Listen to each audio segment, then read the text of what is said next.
Welcome to the In Search of More podcast. I am your host, Ellie Nash. Join me weekly on my quest for more from myself and more from this world. We'll see you on the other side. Welcome to Meir. Good to be back. Good to be back. Good to be back. Wow. All right. So 5 months ago you were here? Yeah. What's changed? I'm a different person. I explained it. I said it in the podcast when we talked about it. Like you can't judge a person and put them in a box in the moment you meet them, because if one's on the journey, truly on the journey, and questioning and being curious about life and God and spirituality, then you're going to evolve and change. And I've been committed to that. And yeah, for who I was 5 months ago, I may look the same, maybe a little longer here, but I feel and show up totally differently. So at the time, better you if you describe it, but how would you say the specific struggle that we kind of aired on that discussion on that podcast? Yeah. How would you describe it? Well, back then I was, without knowing it, and what you did beautifully, pulling it out of me in a way, was how much shame and guilt around religion I had. The programming was still very deep in me. I thought I was free of it, and I was showing up in that way with others and holding space for them, but there was still something inside me that didn't allow me to see.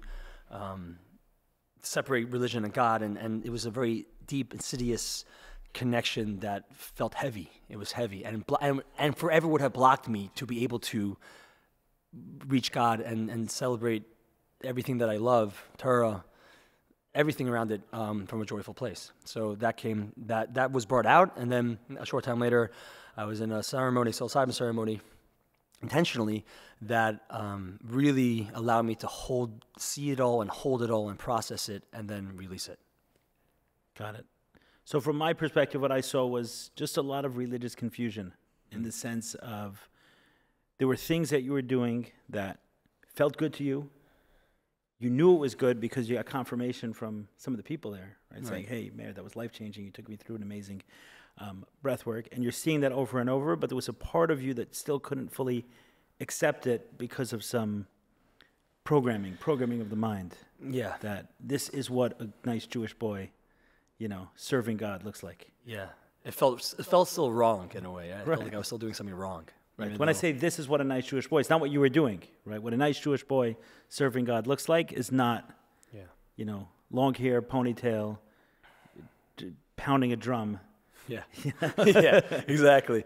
Yeah. And now I see it more clearly now, because even a few minutes ago, I was on a phone call with someone close to me, and they pinpointed on that. Yes, but you're not doing it X, Y, and Z in this way, that way it should be, and I was able to just take a deep breath and just see it all and not feel attacked at all, but rather just hear the person and share from my truth, which is I'm actually doing God's work, and it's holy and pure. Right. Yeah. Yeah. A man in service. And since then, I've had the opportunity to participate in additional breathworks, also speak to a lot of people who've attended, and then recently we did, like your t-shirt says, the AhDaMa Retreat. Yeah. It's a great logo, a great name. Kudos to you, Ellie. Where they're banging out some names, and it just came through. How'd you even come up with the name? Ideas, what do they say? Ideas, people don't have ideas have people. Mm-hmm. Yeah, so boom, AhDaMa. Wow, so good. So, should we explain it? Yeah, absolutely. Go for it. Right. So AhDaMa, we spell AhDaMa. For those unaware, the retreat, or we don't call it retreat, we call it a remembrance. That's right, remembrance. The remembrance that Meir and I launched is branded under the name AhDaMa, and we held our first one a few days before this podcast. It's the reason you're in town. Yeah. And the name came up with this AhDaMa, right? So typically you would not spell it with that H, AhDaMa. You wouldn't have that H, but we added that because of the breath, the yeah. And then there's Adam, which is man, right? Which is what a lot of this work is about. Right. There's the work of becoming an adult and the work of becoming a man. This is about the work of becoming healthy masculinity. Healthy masculinity. And then AhDaMa, which is nature, earth. Mm-hmm. And then an additional one, which some are into, some are not. AhDaMa LaElyon, which is a phrase that means that someone is like the creator. Yeah.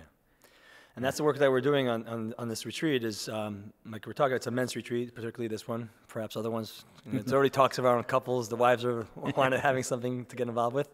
But this is particularly focused on men doing men's work. It's also popular known, and for men to get initiated into manhood, from boyhood to manhood, and to be able to understand all the parts of themselves, connecting mind, body, and soul in a very embodied way. So in these different practices that we have and modalities that we offer, it's different opportunities for men to really step in and to shine a light on the places that they have been hiding for so long, and getting through the anger, the grief, the sadness, the disassociation, and to be confronted with a man. And the terminology that I use is the way to sharpen a blade is a blade sharpens a blade, right? The way you sharpen a knife is not through any other modality, but with another blade. And that's what men, the masculine needs, is to be in a space, in a container, I love that word, to be able to be confronted with that. And everything will come up. Everything will come up. The comparison, the jealousies, the daddy wounds, the teacher wounds.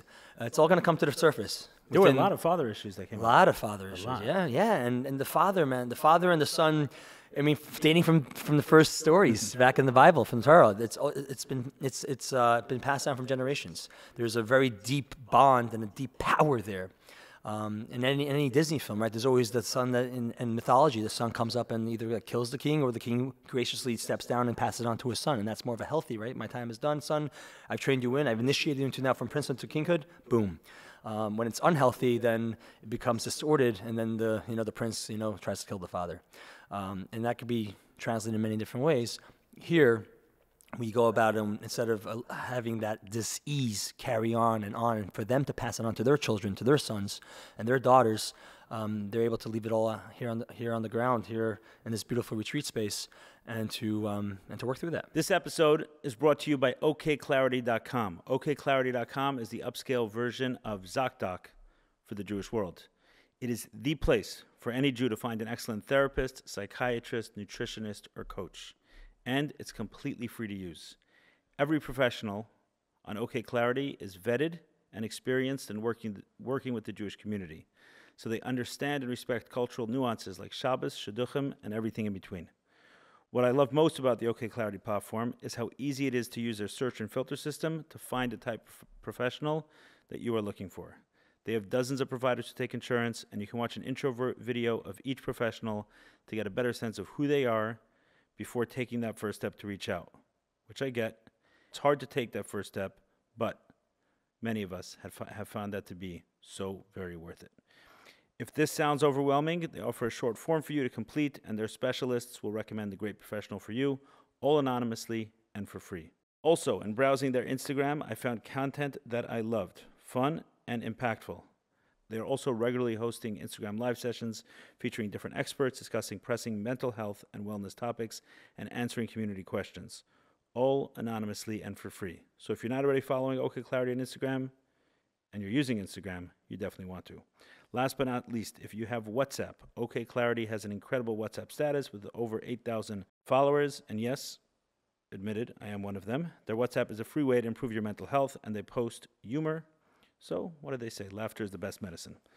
Side note, maybe the main note, if you're listening to this and you are a wellness professional, a nutritionist, a psychiatrist, a therapist, a coach, and you're not already on OKClarity.com, here's an important reminder for you that this is a great place to be if you want to reach relevant members in the Jewish community, those who need your support and expertise.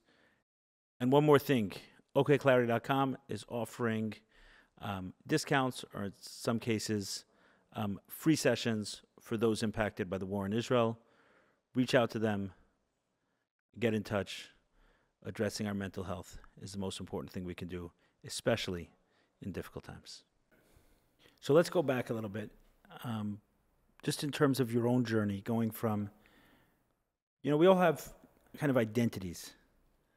And our identities could be more or less entrenched depending on a number of different things, right? So, for example, if someone's a professional basketball player and the whole world knows them as being a professional basketball player, getting out of that identity is fairly challenging, whether it's because of they're retired now, or maybe it's something they no longer enjoy. Just being in a space where, yes, they are that to many people, but to their 3-year-old son, they're not a basketball player, they're daddy. Right. So shifting that identity. So you went from someone who was known by a lot of people, certainly in the Jewish community, as being somewhat of a funny man, and then went from a funny man to meaning, right, to a meaningful, meaningful funny man. Mm-hmm. That transition to go from how everyone knew you to be to who you are now, what was that smooth? Was that rocky? What were some of the challenges you had to experience, if any, to do that? Many challenges, and I've been confronted with it until that, I would say, till that very podcast, and then past that ceremony, it's all been gone, thankfully, until maybe through this podcast, right. Mindfulness will come up. But it's so hard to redefine and to define who you are again. I worked so hard to create myself, or I thought myself, or really an image of myself, our brand, and it's so hard, so much time and effort, and you're pulling all your resources and gifts and maybe even your traumas or things, mm-hmm. and you become this person, and then I shared it, packaged it really nicely into the world, and it came from a very genuine place, right? Until I recognized that there's a disconnection between the image I was putting out into the world and then what I was really feeling inside, and that took me on a journey to really reconcile that. But yeah, at the same time, what comes up in that space is like, I don't want to disappoint people. I don't want to disappoint my fans or people that know me, or, I have this responsibility I've told myself, and people told me, like, to make people happy and smile and joyous. And so then I thought that is my job, and I will fall on the sword. Like, I will just hold it all in, but let the world know that there is a space or person that exists that only true joy lives in. And that was one step to let that go and show, whether through Mic Drop or through other mental health videos I've started to create after that. Yes, there's joy, but also there's pain, and it's okay to have both. But still, in this world of social media content and creation and being on, the music videos and on the streets, and I love it, and I still love it to today. And just through my own evolution as a person, I've come to realize I just can't do a job and then live my life. Everything about me is I bring everything in it. Whether it's creating a video, whether it's motivating bar mitzvahs or speaking to teenagers in high schools, it's just one and the same.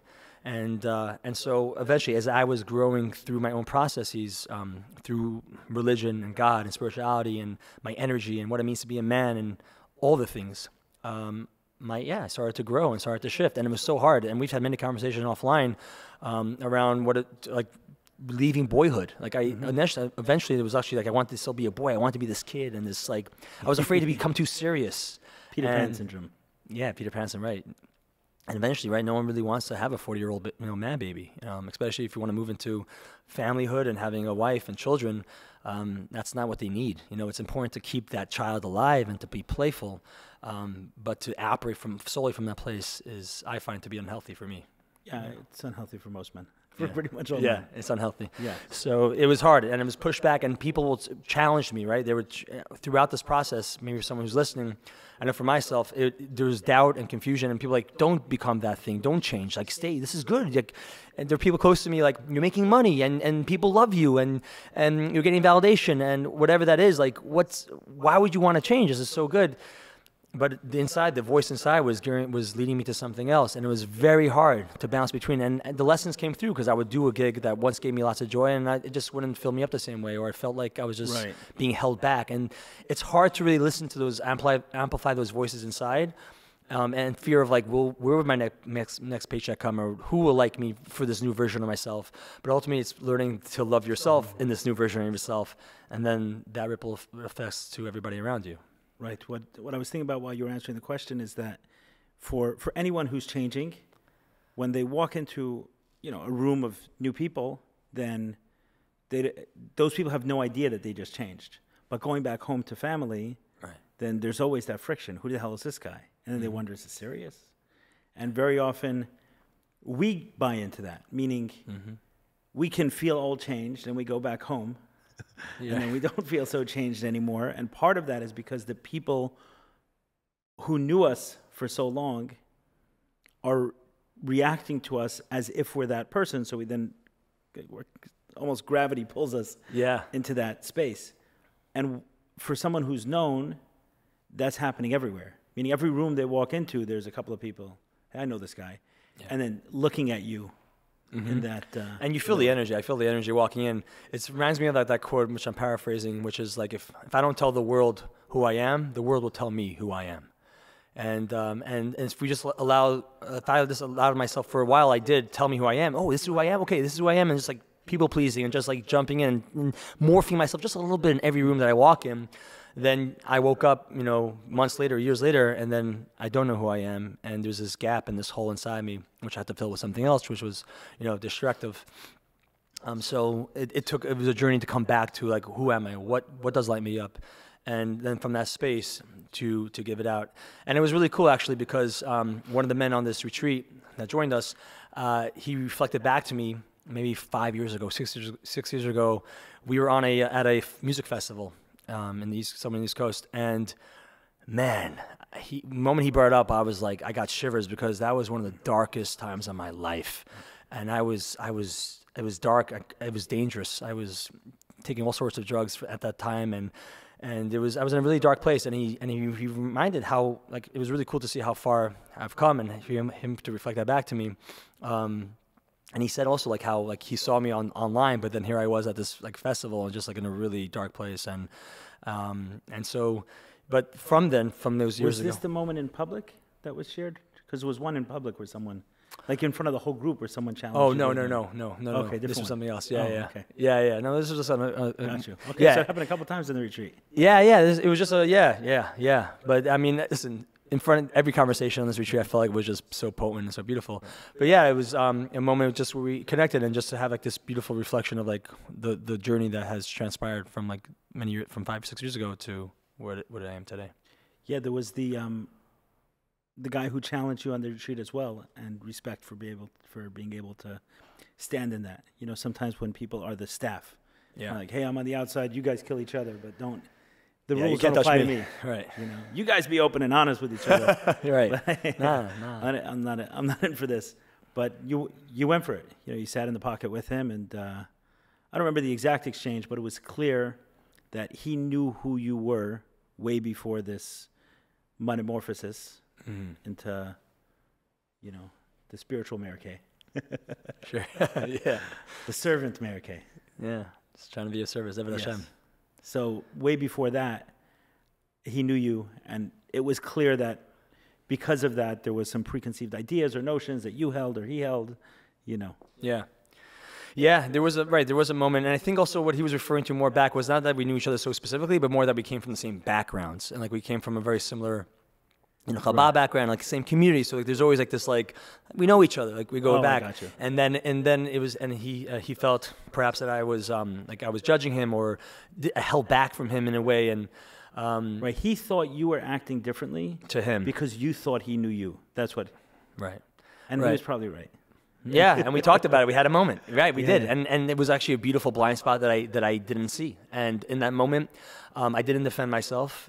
It was very uncomfortable to be called in front of the men. We had this opportunity, which is called charge clearing, and it's an opportunity for men to be able to face each other and release any type of resentment or any type of issue they may have with another man. So yeah, and for me it was very uncomfortable to be called in, and I was present. I leaned into it, and yeah, I was, and I expressed it back to him. And from that exchange, he had even a bigger release, emotional release. Yeah, super that powerful. Came very powerful.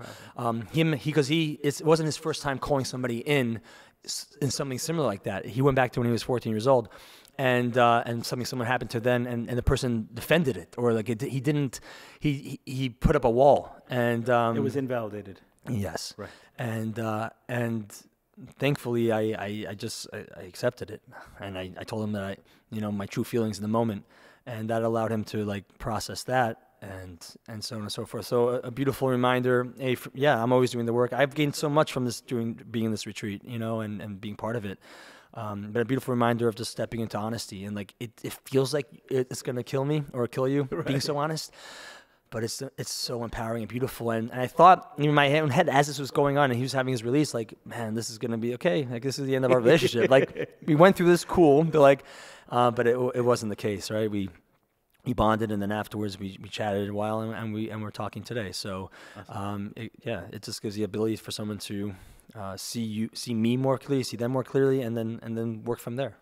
Yeah, what's that line? Vulnerability. We hate seeing it in ourselves, but we love seeing it in others. Yeah. Yeah. So whenever we're standing in there, we're like, oh, they're going to think I'm weak. They're going to think I'm... No, the strength is to stand in the pocket and receive it. Oof. Yeah, Boom. exactly. To receive it, not to hold on to it, to witness it, and then let it go. Right. I got called out too. You did. You did. Yeah. And, rightfully so, because the fact is that people are coming to spend a couple days with us, and in this container that we created. So we're being viewed constantly, right? Correct. And people are connecting with you through your podcast. They don't really know you personally. So they're, hey, let me actually spend a couple days with this guy. And then antennas are up and they're looking and they're going to find every kink. And we want to create this space where they feel safe to be able to, hey, that's not right. What's up with that? And question and not have to hold it in and not just be like, yes, sir. Yes, no, sir. Like, right. No, like if they have an issue, even with those who are in leadership roles, speak up. Right. This was kind of new for me, and it's been new over the last maybe 6 or so months, because even though my name has been out there in the Jewish community, whether it's through the TED Talk or through the work with JCW, child sex abuse, but the podcast gives a much different level of connection. Although it's one way, because I don't know the person listening. Right. But people feel like they know me, and I'm just experiencing that for the first time in the last few months, where I'm walking into a room and someone is interacting with me as if they know me. Yeah. And they do, but I don't know them. Right. And they know a lot about me, meaning there's many hours of me talking at this point, right? So it's really taking in a lot. And a guy comes in and wants to walk into the relationship from that standpoint. And, sometimes that can just be brushed off and we each go our separate ways and whatever happens, happens. But in this case, sitting with someone for 3 days, and he signed up to retreat and spent the money, and, and part of his intention, he stated it clearly in the charge, was that, hey, I came hoping to connect with you, and you were there, but not at the level I was hoping for. Right. And I heard it, and I was like, welcome to the club, man, Yeah. Yeah, that's been a frequent complaint against me, that I'm not quite there, that I'm somehow with... Just by strangers or by people? Oh, by everyone. Everybody. By everyone, yeah. That there's some, no matter how much I'm there's some glass that separates me from the other person. It may have got thinner over the years, but it's definitely still there. And do you have clarity as to why that glass is up? Oh, we're doing this. Oh. Plot twist. Do I have clarity? No, I don't. It came up. So I was charged. This came up twice this week. Twice, and the people didn't know about it. So one, there was a woman, Julia Tankleton, which I interviewed on this podcast, hasn't been put out yet. She's a hypnotherapist in South Florida. And in the middle of the interview, I said, hey, why don't we do some work together and then come back and finish the interview? Right? The conversation was intriguing enough that I said, hey, let's do this. So just a couple days after the retreat, just a couple days before this interview, I had a session with her, and she called me out on it also. And she's like, hey, there's this thing, right? You're not quite, I'm there, I'm participating, I'm engaged, but she's like, there's some walls, And we explored it. Where does that come from? I went with kind of like my first theory, but she didn't like it. Okay. And she's like, no, it's got to be more. And I heard that. I agreed with her. The first theory I put out there was that sometimes when you start making a little bit of money, or people perceive it that way, then you could start getting a lot of requests your way. So a lot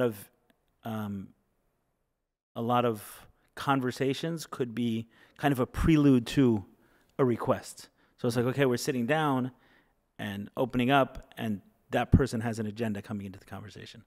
And then that happening one too many times, so like, okay, let's get the wall up so that if that request comes, it bounces off something. It's not completely absorbed by me. But if I'm being completely honest, that might have added to the thickness of the wall, but the wall existed before there was any money whatsoever. So, got it. So the journey continues. The journey continues. But when I In search of more. maybe this is a poor response.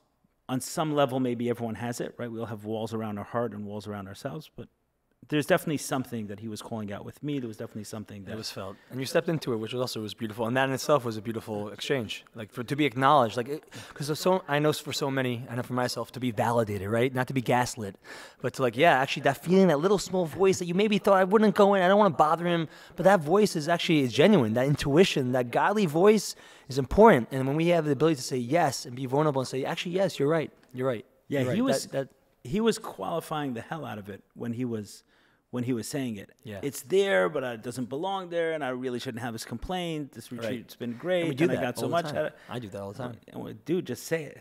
Just say what you have to say. And he said it. And I said to him, I heard him, and like we were taught to do all weekend, just take a couple breaths. And did that. And I said, guilty as charged. And you can, for me, I felt like all of that tension for him, at least because he wasn't so sure about it. Was he just being needy? Was he just being, in his head? But he was right. Yeah. And you know what's interesting is that exchange helped me to get a little bit more present in the group. There was something about it.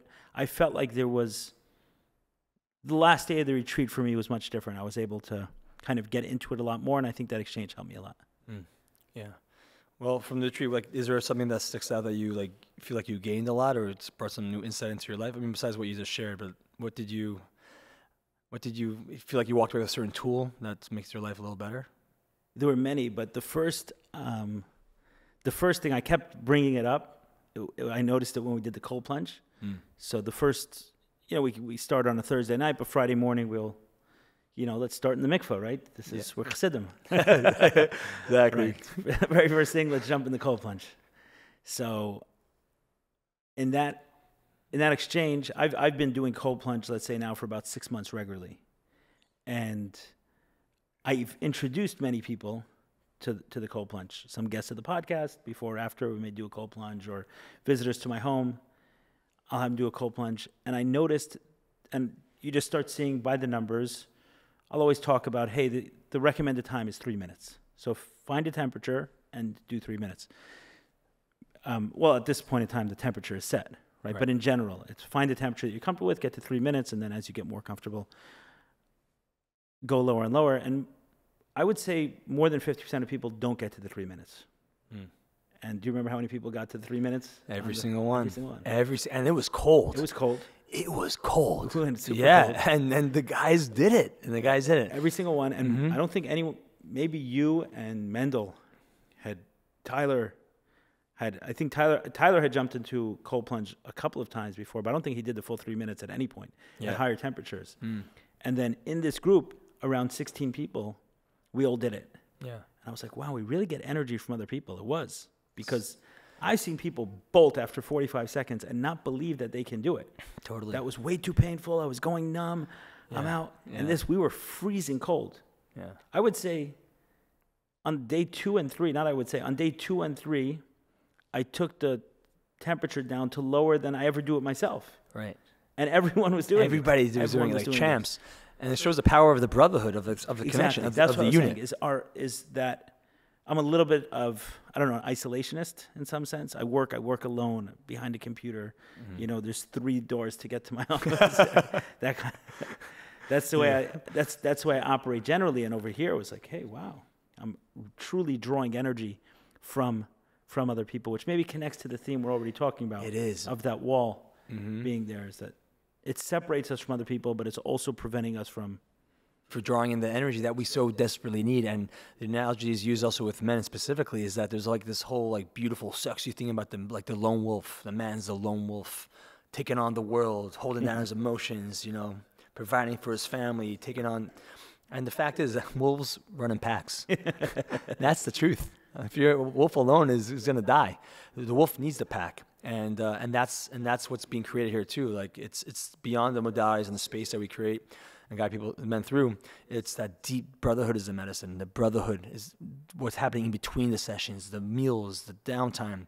That's what really carries through and integrates into the man's life afterwards too. Right, and that's what I'm noticing going into the week is that as amazing as you were, and Omar and Mendel and Rosh, facilitators, the deepest connections were formed between the guys on the group, like the totally brother to brother. Those two guys coming at a similar place in their life, possibly sharing a room together, not knowing.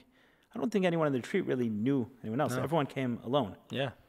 And very quickly this group formed, and then seeing into this week how there's those real connections forming, and it feels like, I don't know, the making of some lifelong friendships. That's what I'm seeing. Yeah. Ellie, let me ask you, and I'll let you take back the mic, but why did you say yes? I reached out to you. I had this idea through a breathwork to start doing men's retreats, and I reached out to you, took that action. I'm sure you get pitched a lot of great ideas. Why did you say yes to co-create this?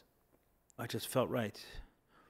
It was a little bit, number one, it just felt right. And it's not too different than you were saying before, is you didn't give the specific example, but maybe you went back to bar mitzvah and you were the energy guy at the bar mitzvah, and you didn't quite feel that same sense of joy that you felt doing that 2 years before. Yeah, I still love doing bar mitzvahs, but as an example. Right. So maybe it's a different example. Yeah. Right. Maybe he's making a certain film. Yeah. Sure. Certain video. Sure. Okay. Meir still needs a business for the rest. Listen, it pays well. It's good money. It's good money. I actually generally love bar mitzvah, so yes. I'm kidding. So not a good example, but you get the idea. Yeah. So in this, it just felt right. So one aspect of it, which I think we've both learned on this journey, is trust the feeling. I took a deep breath in, let it out, and it just felt smooth. And I said, Meir, I'm going to say yes. I didn't quite know exactly what I was saying yes to. All right. And then another, maybe the logical part of the brain said, hey, we had just done something, right? We had done this podcast together, and it really resonated with people. And said, okay, there was, this is something, right? We had done it. This is us two, a co-creation. And the last one we did was great.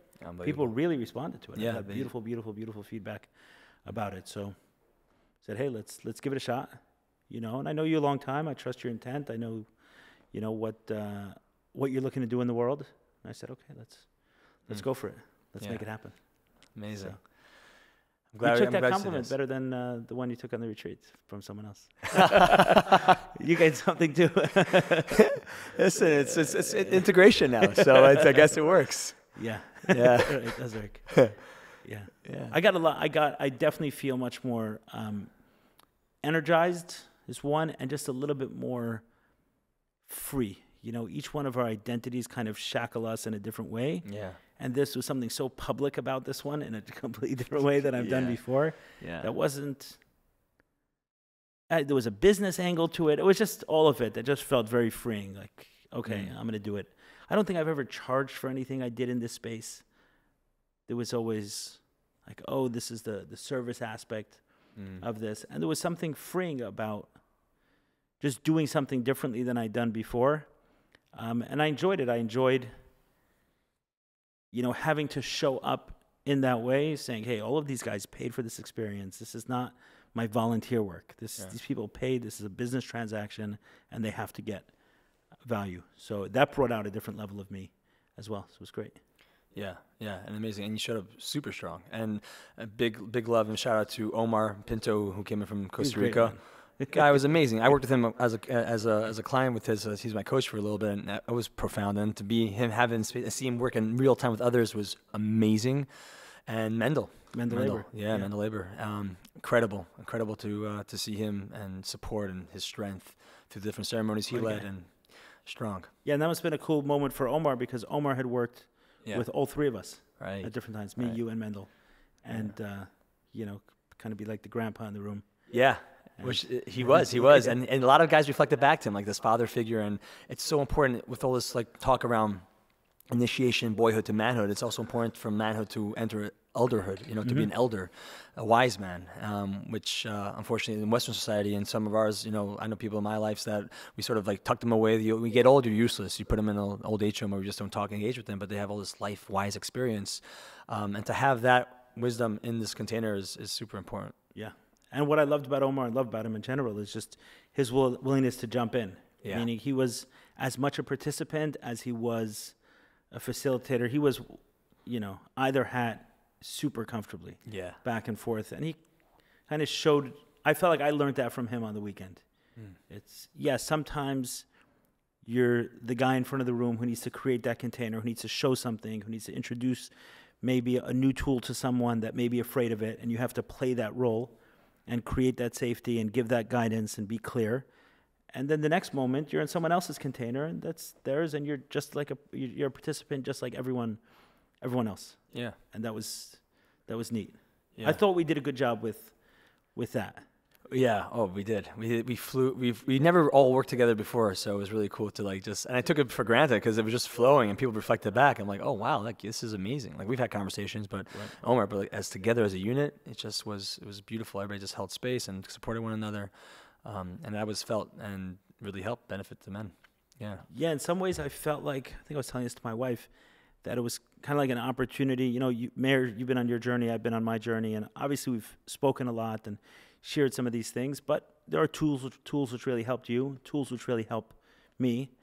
And here was an opportunity, not only introduce it to the guys, but introduce it to each other in some way, like the real power of these tools. And for me, the tools are, some of the ones we use, the Hape, the ice plunge, the sweat lodge, right? Some of these tools, and then also the tools of people, right? Mendel has taught me a lot, and Omar has taught me a lot, and your breath work, right? All of those things, these are also tools, and kind of bring it all together, and an opportunity for me to share those with you in a concentrated way, and for you to share yours with me. That was cool as well.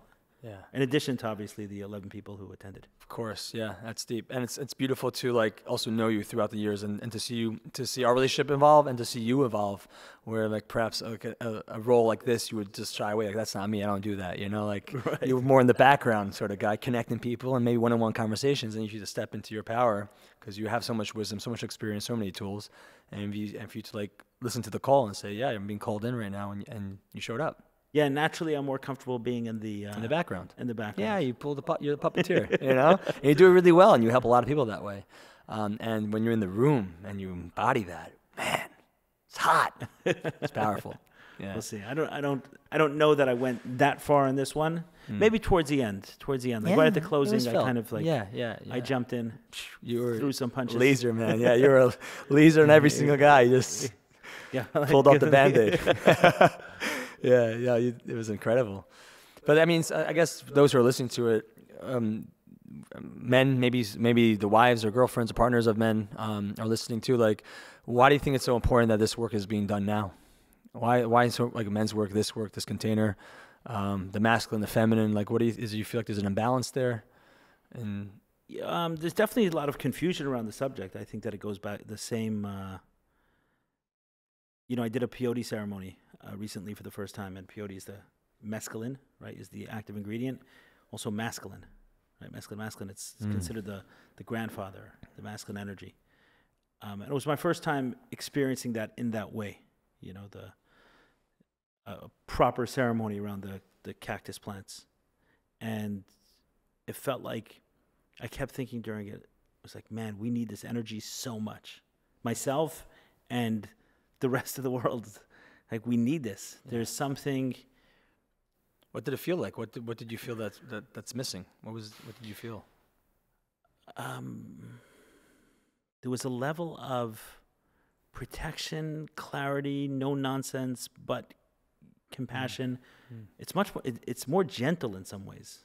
A man has the capacity to be. In some ways, the masculine has the capacity in some ways to be much more gentle than the feminine, right? So the feminine can be a little anxious, a little bit excitable, and a man is more grounded, more calm. It can have that energy. Obviously, the feminine can have the nurturing aspect, right, and the more sensitive. That's true too. The man is more grounded in that, but there was an energy that I was feeling that felt so foreign to me in that ceremony, and there was a sense of, hey, we need a lot more of this. How does it show up? Let me pass that question back to you while I think.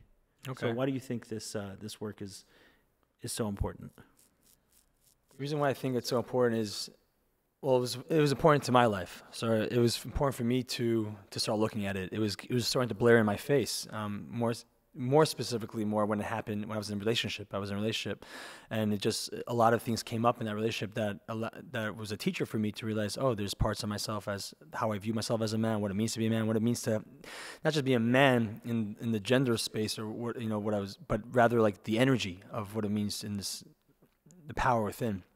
And it was very distorted, and it was weak, and brought up a lot of comparison, looking at other men and maybe some toxic men, or I think society thinks what a man is supposed to be, whether it's the big muscles and the big bank account from like a very low vibration, but even in other ways.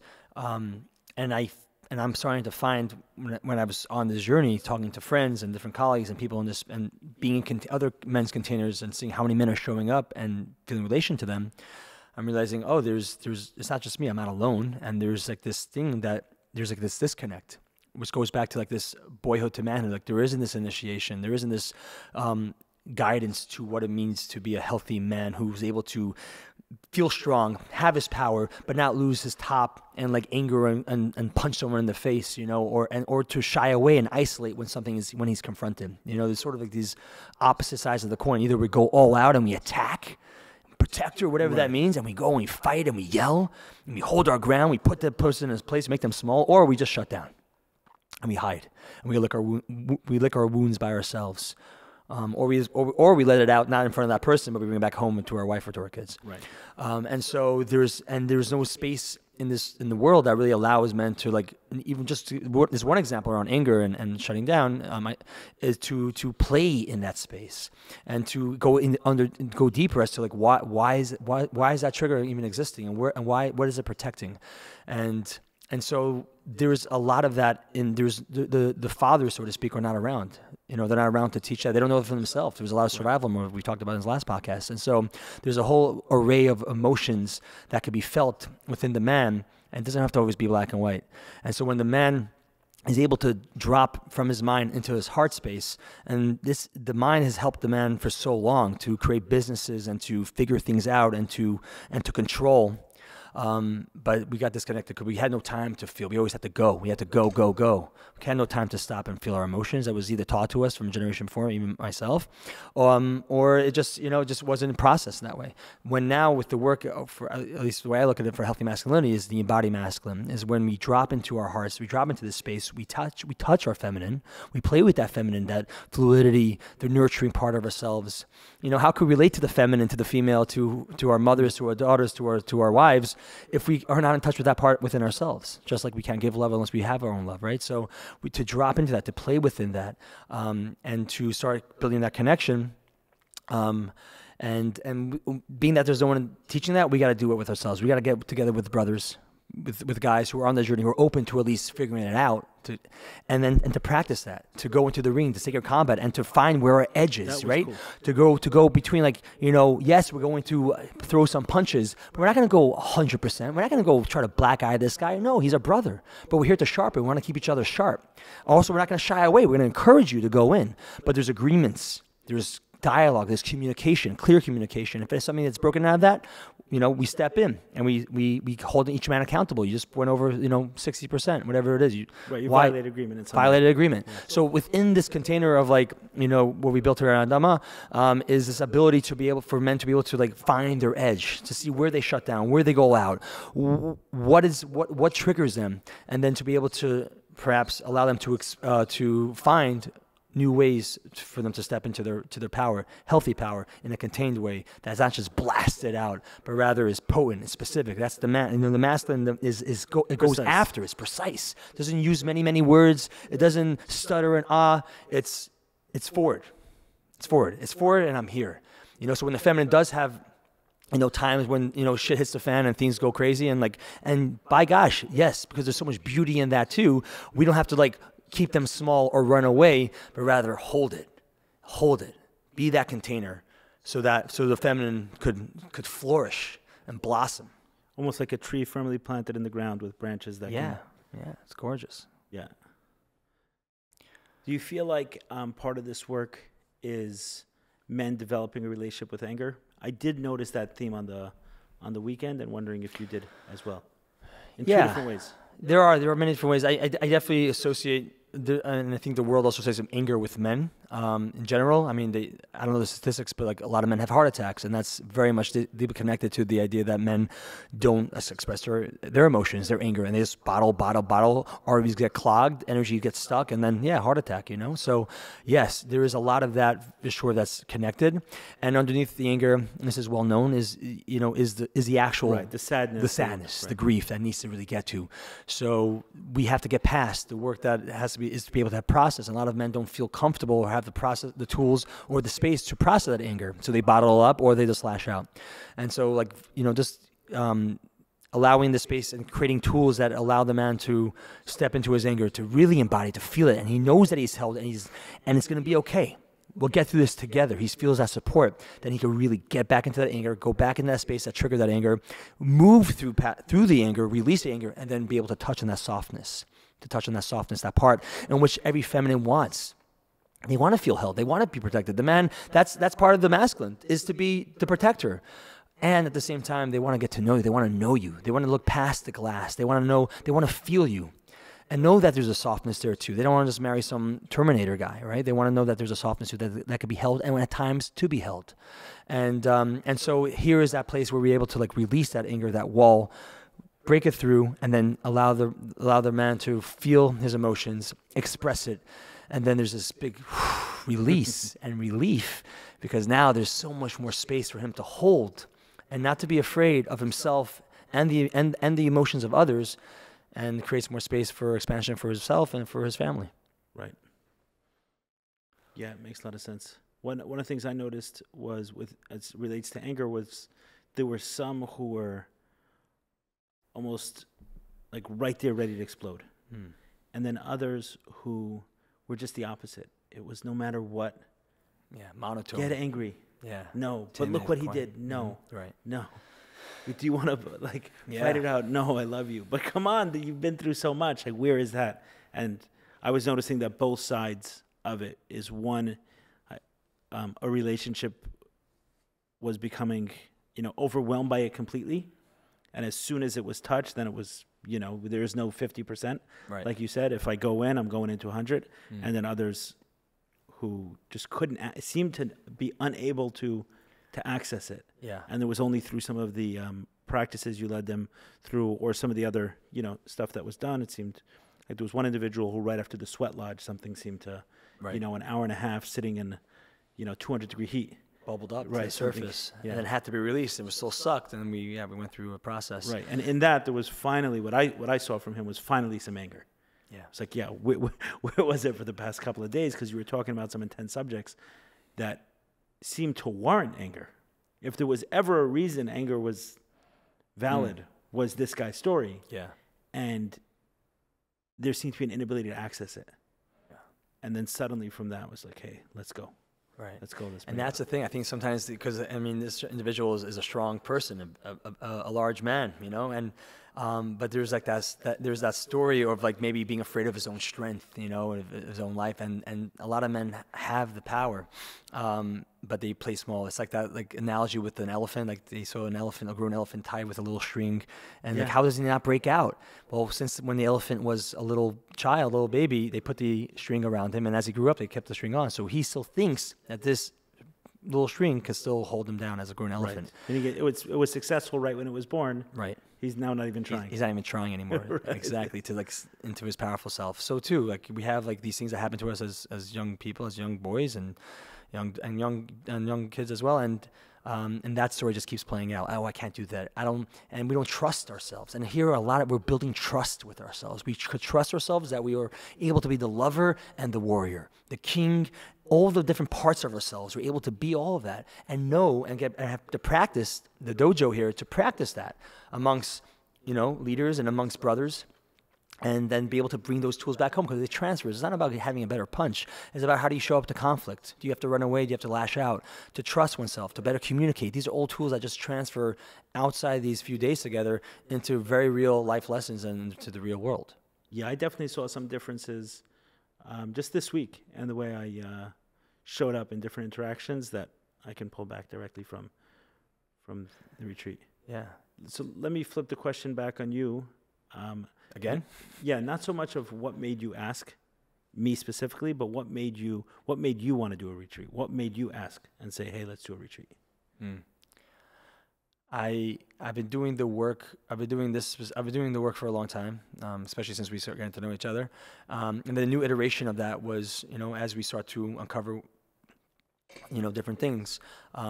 This men's work, this healthy masculinity work started coming. By the way, you're introducing me to it more than I've dabbled with it.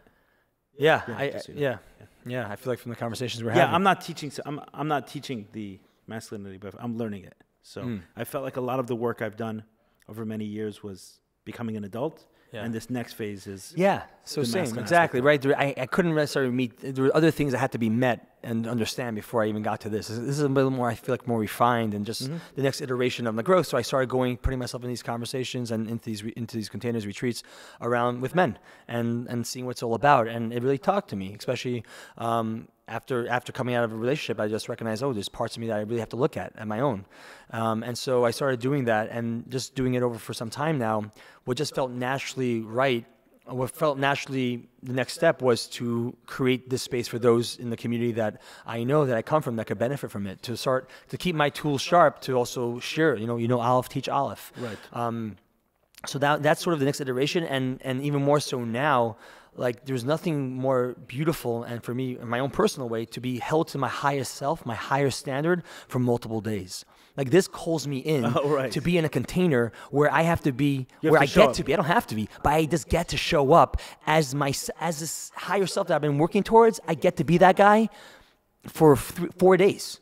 And it's incredible. It's like, it's unbelievable. Like, it's this beautiful container. So I get so much. And besides learning and having really deep conversations, like this is, and it's me. I'm not putting it on. And I don't feel like depleted after this weekend. Like it's just life now. It's life, right? It's just like, it's all part of it. This weekend, next weekend, I'm ready to go again, because it just keeps me, reminds me and sharpens me to be the version of a man that I want to be.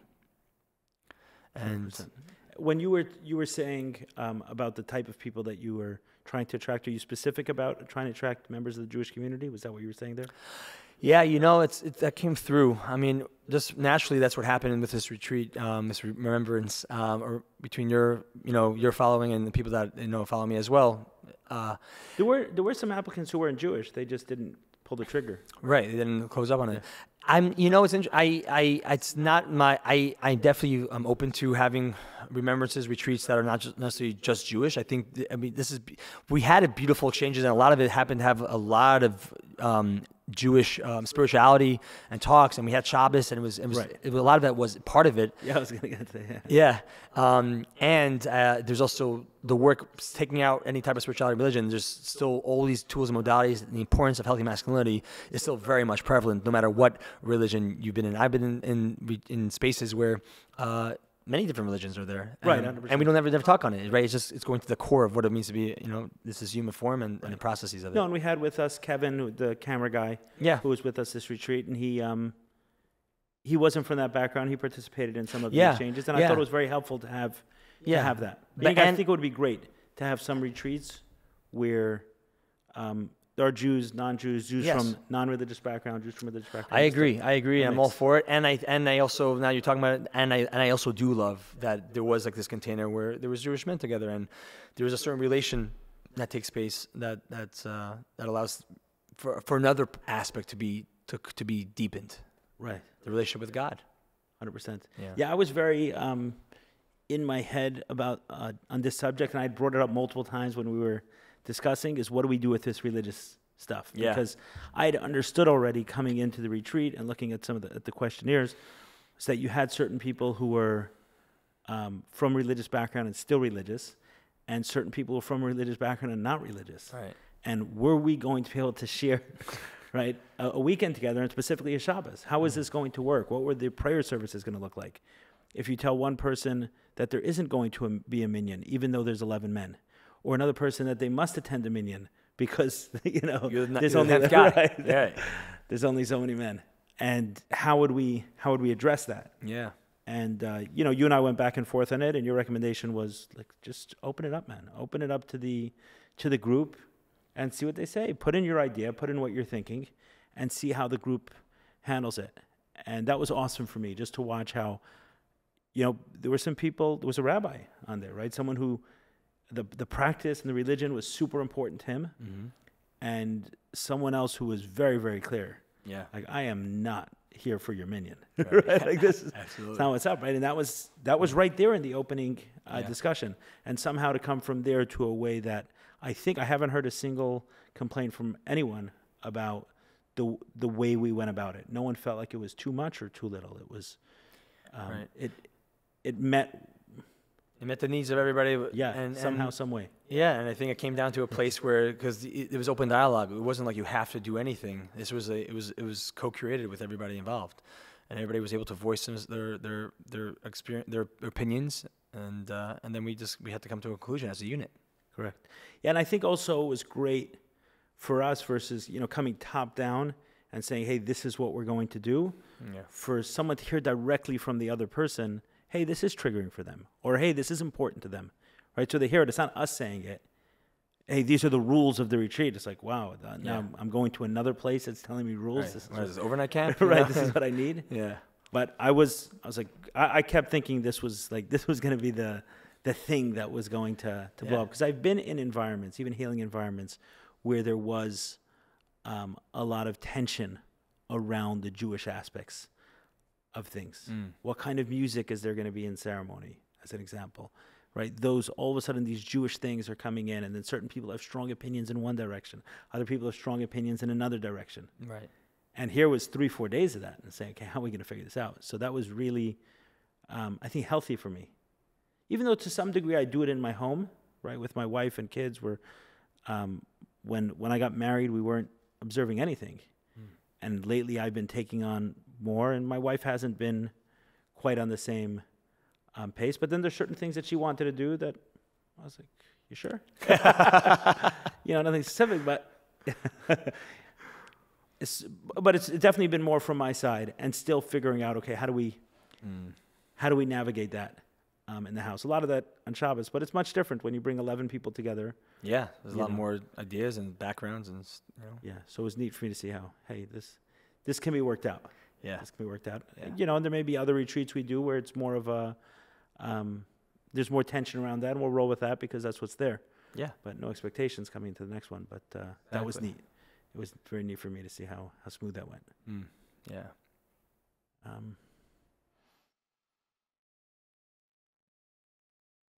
A question around breathwork. So you've been leading tons of breathworks, right? This week alone, an individual, a group as many as 80 people. Yeah. When you do a breathwork within that retreat setting, so someone is doing the breathwork, there's the preparation, in our case, a half a day in advance where they're getting to know the group. By the time they're sitting in the breathwork, they kind of know everyone pretty well. I mean, we've all just jumped in freezing cold water, right? We know each other now. Yeah, it's we found our edge, right? Yeah. And we've also been in this space, right? We had no phones in the house, and we're intentional about creating no service in the house. Right. We're intentional about creating a certain the food's yummy, space. It's light, it's healthy. Correct. And nourishing the whole body, mind, and soul, disconnecting. So did you see a difference in just the breath work? Meaning if someone's saying, hey, I do breath work and it's amazing and I get so much out of it, is there more to be expected when it's done in that way? I felt that there was, yes. The answer is yes. I definitely felt, and the reactions and what came through the breath work with the men in that container was powerful. There's a lot of emotion for sure. Wow. I mean, it was thick. I lost my voice. Yeah. My voice was gone the whole retreat after that breath work. Yeah, it was deep. Yeah, and to what you were saying, like before we do any type of ceremony, there's a certain dieta, there's certain preparation we go through, and that's to get the physical out of the way, to cleanse, to get ready, and we do that also within like different practices in Judaism, right? Wearing certain clothing, to stop doing certain things, to drop into the sacred space. Shabbos is a ceremony, right? We don't do certain aspects so we could drop into it. So too, with the breath work, is that, yes, this is an opportunity. We were already, like you mentioned, disconnecting from the outside world, building bond, building trust. So we're able to now let go even more so, especially for men, right? To not hold up the guard, but to feel. And then once that was all primed, and then to come out into a space of breath work, which only allows you to go even deeper, the medicine of the breath was able to go even faster and deeper to people in places that they thought they may not have been able to go on their first or second or third time. And then combined with that, with the men and with the intention of what we're doing the work in, guys just went for it. And it was very, very, you're able to, you feel it. Right. Yeah. And I've done many, and this was very specific. Yeah. Okay, there was something tangible. Yeah, it was. And what about afterwards in terms of, I mean, what we'd call integration, but being able to process the breathwork experience? Yeah, I mean, this was very, very deep. And what's really great is that they're not, 20 minutes later after closing ceremony, going back home and jumping back into the world, into their life, which happens, after sessions and ceremonies. This was an opportunity for them to now integrate all that was open up, to stay open, to stay raw for multiple days afterwards and process all that, and then see other things that came up from that initial breath work to other things. And so it was an incredible way to, start off the retreat, so that men could really drop in and to feel themselves, and then to process it over the next couple of days. Yeah. Right. So you noticed yes, a difference. Yeah, I was wondering about that. So where to from here with you? You got the breath work going, AhDaMa. How do you see this evolving? I see it as I suppose I evolve. I keep being the student. I try to learn as much as I can and put myself in other edges and experiences to learn more and to grow more. And I see the breath work, taking off in, trainings, God willing, and breathwork retreats. Oh, cool. Yeah. The Meir breathwork certificate is coming out. Nice. Yeah. I like it. And it's been more and more reflected back to me how the experiences that people are having in my breathwork are very different from, beyond just, medicine journeys that they're taking, but also breathworks that have been in other containers. So I'm receiving that. I'm listening. Like, cool. Okay, great. Okay, thank you. And so I'm just going to lean more into that and offer that soon, but also have specific breathwork retreats, more AhDaMa retreats, whether here in the U.S. or have other adventures throughout the world, which I'm really excited to grow and build with you. And I think for now it's another offering. So I do the coaching and such. What do you make of that, the breathwork? Because I've been in a number of different breathworks. I've probably sat with 15, 20 different people who lead breathworks, and different kinds. Some of the transformational, some, maybe in the context of a Wim Hof style, preparing for an ice plunge, or maybe, let's do some breathing before a sound healing. So we're looking for a much more relaxed, not the transformational ones, and a number of, the transformational breathwork as well. And I definitely put you in a certain category there in terms of the power of the ceremonies that I've had myself have been a lot more. Thank you. What do you think that is? Do you have it's just something intangible? Is it? You're going to have to answer this question if you're going to do a breathwork training. Yeah. It'll be a certificate because. Yeah, I think I definitely think I've been in many other containers and facilitators, and the approach that I take is less scientific and more spiritual, and that's the way it was taught to me by my teacher. I learned from David Elliott, and I really learned a lot and gained a lot through that experience. And so there was that aspect. I think my experience as a person, like it's the culmination of all that I am, the performer, the motivator, the energy, the creativity, my own personal experiences through depression, sadness, addiction, all of it, just being really like all that pain, all that suffering, all that isolation, all the human experience from the deepest parts of myself, going through the fire, and then I just bring it all out. It's raw. I really feel like I'm in the journey with those who I'm holding space for, and so it's just extreme vulnerability and honesty, and I really bring the spirit. I bring God into it. And then create space and allow permission for everybody to allow them to do it. There's a container, you feel held and feel safe, and you have permission to process the way you need to process. That's definitely something I've noticed in yours more than any others. People may say it. Yeah, well, anything that needs to come out, that's okay. If it's tears, that's fine. If it's a yell, if it's an F you, do your thing. But they say it like that.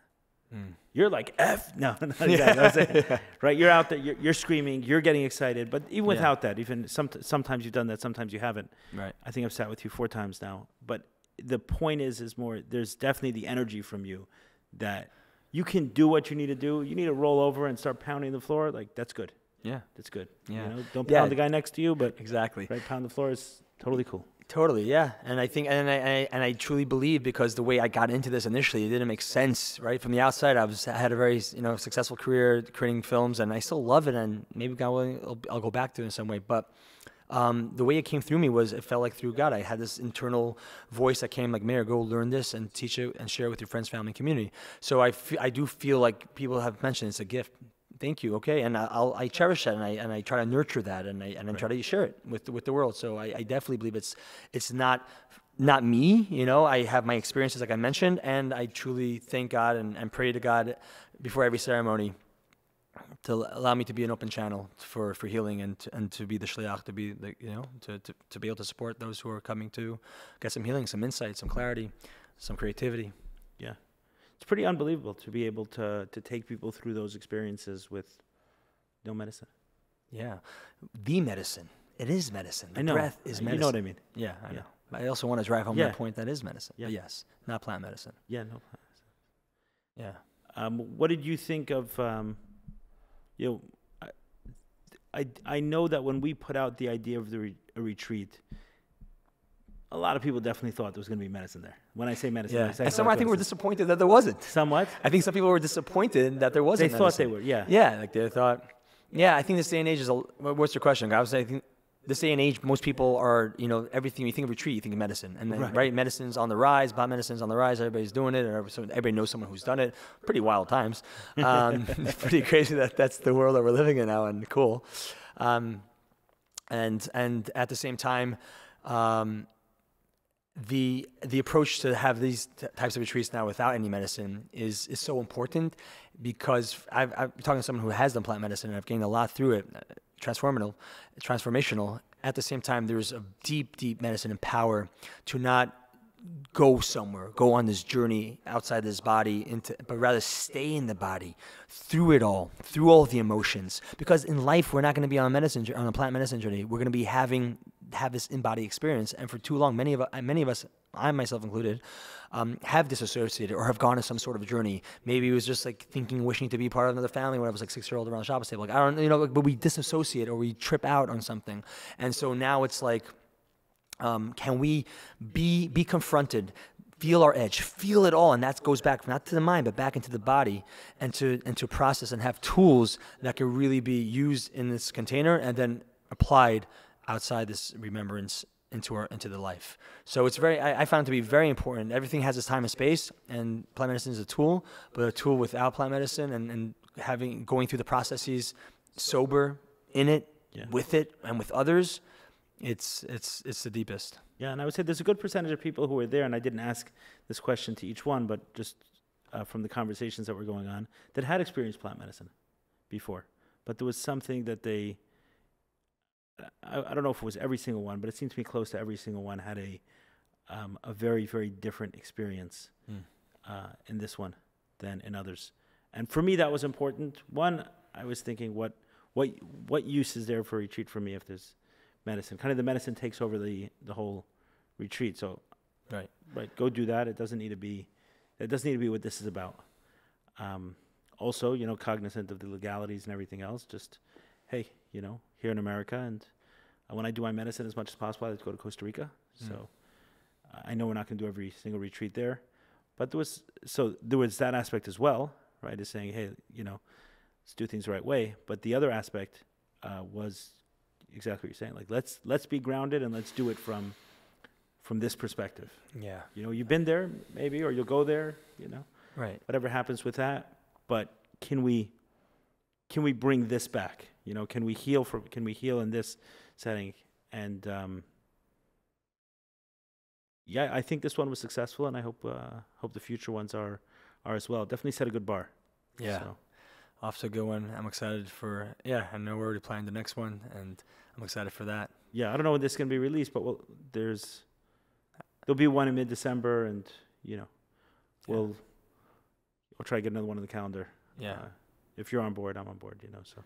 I'm on board. Yeah. I mean, after this one, what I saw, like you say, you take a breath, and it felt good, and this one took a bunch of breaths, and it felt good. Some were a little uncomfortable, for sure. Some challenged me. I'm at my age, but I have a lot more to learn from this. For sure. experience. I think I believe that this and more of these as they pop up along, in this community, in the Jewish community, and throughout the world as it is, it's only benefiting the world, and it's only going to make healthier men, healthier families, and healthier next generation. When children, when sons, when daughters could be feel held, feel seen, not feel shut down, and to also, as we eventually through this too, is to learn how to gradually, healthily move from one stage in life to the next, and to know when you're being called into, and that's really important. So there were definitely a few. There were some opportunities, certainly some invitations that I saw were made to different people. Some expressed by me, some expressed by others, of hey, this might be something worth looking at as you unfold into the next part of your journey, because you never know where it's going to go. That's what's so interesting about it. I don't think you told us to be on a podcast, but I've used the analogy, and oftentimes when I say it in your name, is the man walking through a dark cave with a torch, and you only get to see a certain amount of feet ahead of you. That's right. And as you walk, more gets illuminated. Yeah, right, exactly. The path shows, but you got to take those few steps, and then the next few steps are shown. Yeah, exactly. Like I didn't imagine when I had this fear of public speaking and I was going to get up and speak at a lamplighters dinner, which was the first talk, and then eventually that translated to JCW. For a while, I was feeling a tremendous amount of energy in that setting, preparing for a speech and delivering the speech. And at some point in time, those types of addresses started falling flat. I didn't feel as genuine in them. I was preparing for them. Like, why am I preparing for a talk? Like, I know this story. Right. I'm preparing the way I'm going to say it. It felt very, very forced. And not that there are certain kind of talks where preparation is needed, certainly when there's content and context and whatever. It worked for me for a certain period of time, but at some point it just started falling flat. But there was still that need to express, and then it came out in a different way, and here we are now. And I've been surprised, man. When we went around at the closing ceremony, and people were talking about, kind of how they originally came and what they got from the weekend, and the amount of people who mentioned this podcast as hearing about this, I was like, wow, it's so cool. People listen. Yo, Ellie, people seriously, you've got to reach people listening. People sign up, they invest. I mean, now since our podcast came out, the first one, there's always more than a handful of people that are like, I came because of Ellie Nash recommendation. Ellie, I heard you in the podcast. Yeah, they're coming to the Breathwork. To the Breathwork classes. Yeah, you showed up like crazy on that. I think that you completely shattered any identity, any idea that someone had of who Meir K was. Like, all the polish was completely shattered, and it was like, oh wow, here's the real guy. Yeah, and I heard that from a lot of people, meaning they weren't introduced to you they weren't introduced to Meir K, the brand, through the podcast, but they were introduced to Meir K, right? Yeah, through the podcast. Like, they saw you. There was something about you showed up, and I think a good part of that, and I appreciate the credit to the podcast and what I did, but it was also right after a Breathwork ceremony, and it might have also been just after an ice plunge. It was for me, but we went in hot. We were coming in from it was a very powerful breathwork for myself and for you just before. Yes, that. Nice. Right. I don't know for you, but certainly for me. It was, we had like 40 people in there. Yeah. And I would say I want to thank you for facilitating that conversation, because to have it, I felt safe. Right? I feel safe with you. Like, my nervous system feels safe when I'm around you, and it's a beautiful thing. Which I feel like you carry that masculinity there. I know you're strong, and you, not just physically, but like, you have values, you stand, you protect, you help, and at the same time you have a softness, which I've been able to gratefully be in touch with. And so facilitating that. A few people in the world have seen it. I'm grateful. Don't let it out. Yeah. All right. Well, maybe next retreat. But to have that, create that space for me to be able, and to see me, to know me so well, to be able to like see that point and to call me into that conversation. So I couldn't have done it anywhere else. And so, thank you for allowing me to have that conversation with you. Yeah, appreciate that. That. Yeah, and sometimes when I'm pushing in that way, I feel like it could be misunderstood. So it helped that we had that relationship and that grounding is, hey, I'm not coming from, I may be challenging, and I could be a little pointed sometimes, but I'm not it's coming from a place of care. It's coming from a place of wanting the best for another person, but it's delivered sometimes in a masculine way. Yeah, exactly. I feel like you were able to. You have a beautiful gift to like really, after in a very short period of time, even with the men around the closing ceremony, to really get to know someone, to see where their blind spot is, or to see what the thing they may need to help them continue on and go deeper in their journey. And you just see it, and boom, you just nail it, and you just tell them, here's a suggestion, and then 10 out of 10 times, yes, that's it, exactly. I even reflected to you during I'm like, damn, that's a powerful thing. Right. Yeah, well, we'll see in a couple of weeks, but it seems like some of the men are already taking those actions, right? Some guy already ordered a cold plunge, another guy. Oh yeah, yeah. So you really been hitting the nail on the head in that way. It's also wild. Like after the retreat, so Rosh, who came and did, he came for the training of just the storytelling and stuff like that. Not a full blown mic drop, but just a little taste of beautiful, amazing, just a beautiful taste of people learning to tell their story, feel what it feels like to stand in front of a room and speak powerfully, and also for the other guys to get to know each other. Yeah. And, because, we're doing these things and we know each other energetically through some of the processes that we're doing, whether it's cold plunge or sacred combat or some of the other things, but it's different when we start hearing someone's story, because very often you're like, wow, you've been through that. This guy overcame that challenge and he's here now showing up. There were certain stories that were said where everyone kind of sat up and it's like, whoa, you're here, I'm here. Yeah, exactly. Yeah, inspiring, powerful, vulnerable.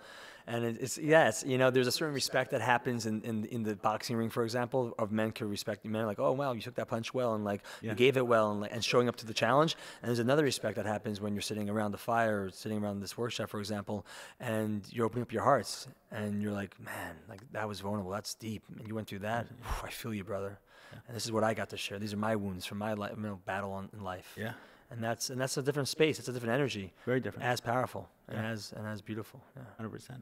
And then to go after that, and then for the people to take action, like the number of people that reached out to Rosh, the number of people that reached out from a small group, 11 guys who reached out to Omar Pinto and said, hey, whatever it is, that love you're bringing, that big heart, that, like the attention, the patience, the enthusiasm this guy has for helping other people, especially in that gorgeous one-on-one coaching and really drawing out a person's story, and the patience and love and attention. So much respect and appreciation for what he does. And then the number of people who reach out to him, which is what I love, right? It's not just we're doing this thing, but there's an action that's happening afterwards, and seeing people motivated to an action after that.